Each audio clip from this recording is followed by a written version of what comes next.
हाथरस उत्तर प्रदेश का एक ऐसा जिला जहां पर एक के बाद एक कांड हुए हैं, लेकिन उसके साथ साथ क्या इस बार राजनीति में भी कुछ चेंजेस होंगे, यानी कि कुछ बदलाव होंगे, कुछ परिवर्तन होंगे। 3 विधानसभा सीटें, 2 बीजेपी के पास, 1 बसपा के पास।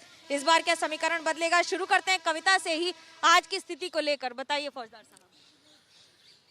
वर्दी का चक्कर बहुत बुरा, मैं कहाँ तक राज छिपाऊं रे। वर्दी का चक्कर बहुत बुरा, थोड़ी सी कथा बताऊं।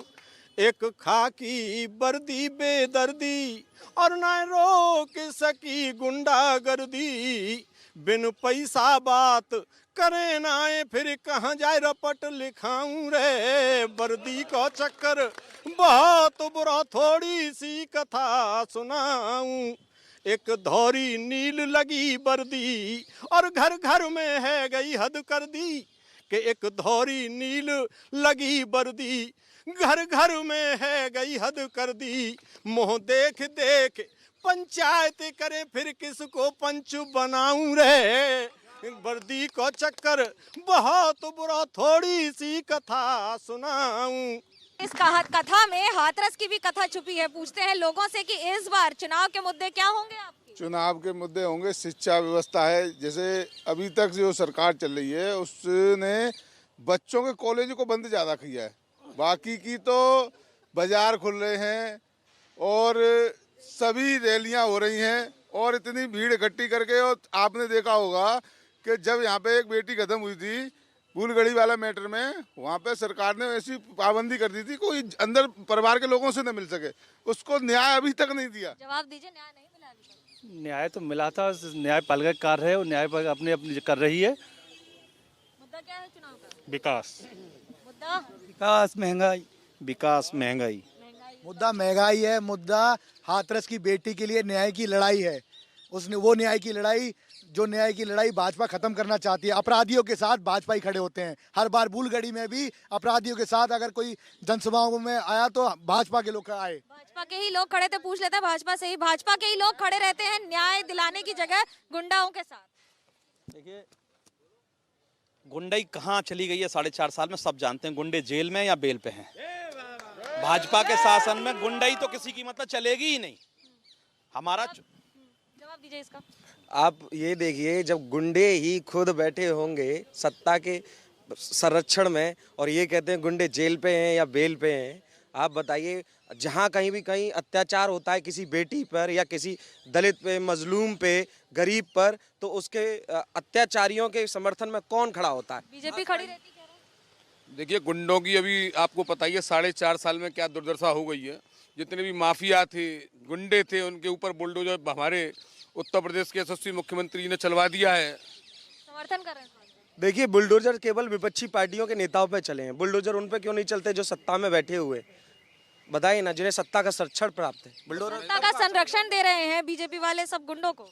नहीं, ये अगर बुलडोजर चल गई तो वहाँ लखीमपुर खीरी में ये भाईश्वरी जी बताएं, अजय मिश्रा टोनी पे बुलडोजर क्यों नहीं चली? राजनीति का संरक्षण हो रहा कह रहे हैं।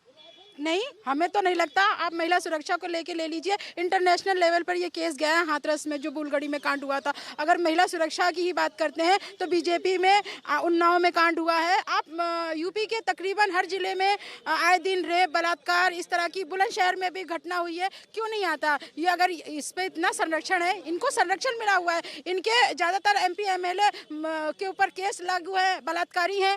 आप देख लीजिए, बीजेपी में है तो ठीक है, सुरक्षित है। मैडम, भाजपा की दुकान में माल है और किसी की दुकान में माल ही नहीं है, बेचेंगे क्या? विकास है उसकी दुकान में, तो जब विकास है तो किसी के पास कुछ है ही नहीं। अब यही कैंडिडेट आगे अगर विकास किया तो 2013 के दंगों की याद क्यों दिलानी पड़ती है? अब मैडम धीरे धीरे सब चीजें होती है ना, एक साथ नहीं हो सकती ना। 70 साल का विकास देख लीजिए आप और ये 5 साल का विकास देख लीजिए। 5 साल बनाम 70 साल। अगर भाजपा ने विकास किया होता तो पूरी भारत सरकार को, माननीय प्रधानमंत्री को, माननीय राष्ट्रीय अध्यक्ष को, माननीय गृह मंत्री को, उत्तर प्रदेश के मुख्यमंत्री को, दर्जनों मंत्रियों को उत्तर प्रदेश की सड़कों पे और गलियों में लोगों के बीच में चक्कर नहीं काटने पड़ते।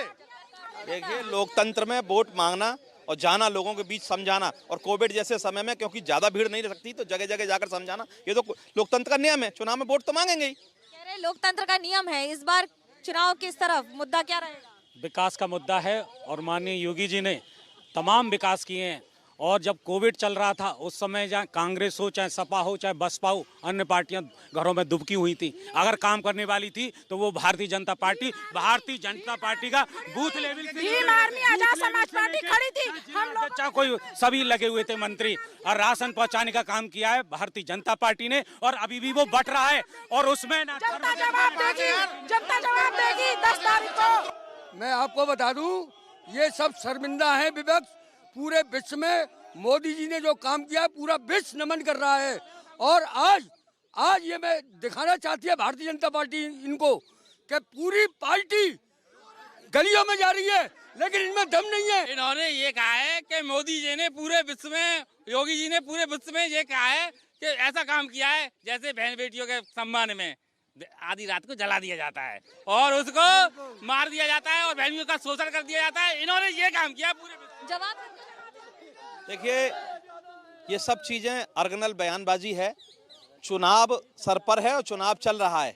कोई भी किस प्रकार का प्रचार नहीं, सबका साथ, सबका विकास और सबका विश्वास, ये भाजपा का दिलचस्प मुकाबला इस बार खासतौर से हाथरस से इसलिए क्योंकि एक और विकास का मुद्दा, दूसरी ओर सुरक्षा कायम है। कैमरा पर्सन सूरज पांडे के साथ मनोज्ञा लोहीवाल, हाथरस, एबीपी न्यूज।